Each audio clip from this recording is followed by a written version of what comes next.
What's the craziest thing you've ever witnessed?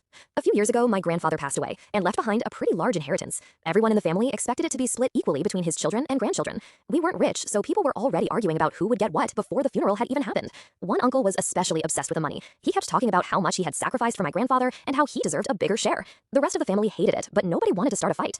A week later, everyone gathered at a lawyer's office to hear the will. My uncle looked more excited than sad. The lawyer opened a folder and started reading. At first, everything sounded normal. Some money to charity, some personal belongings to relatives. Then he reached the final page and suddenly stopped speaking. My uncle smiled and said, "Well, go on." The lawyer looked confused and asked him if he was sure. My uncle laughed and said, "Yes." The lawyer then read a handwritten note from my grandfather. It said, "To my family, if you're hearing this, then someone in this room has been stealing from me for years." The entire room froze. Then the lawyer opened another envelope. Inside were bank records, security camera screenshots, and copies of transactions. My grandfather had spent the last 3 years secretly documenting everything. The evidence showed that someone had stolen more than $200,000 from him over time.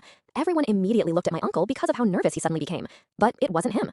It was my grandmother, the woman who had been married to him for over 50 years. Nobody could believe it. Then came the real twist. The lawyer said my grandfather had known about it almost from the beginning. He wasn't angry because the money wasn't actually being stolen. My grandmother had been secretly paying off a massive gambling debt that belonged to my uncle. She had spent years protecting her son from the consequences of his own actions. My grandfather knew the truth and left the evidence behind specifically so nobody would blame her after he died. The inheritance was then divided exactly how he wanted. My uncle got nothing, not a single dollar, and that was the first moment the rest of the family learned that the person everyone thought was the victim had actually been covering for the person who caused the entire problem.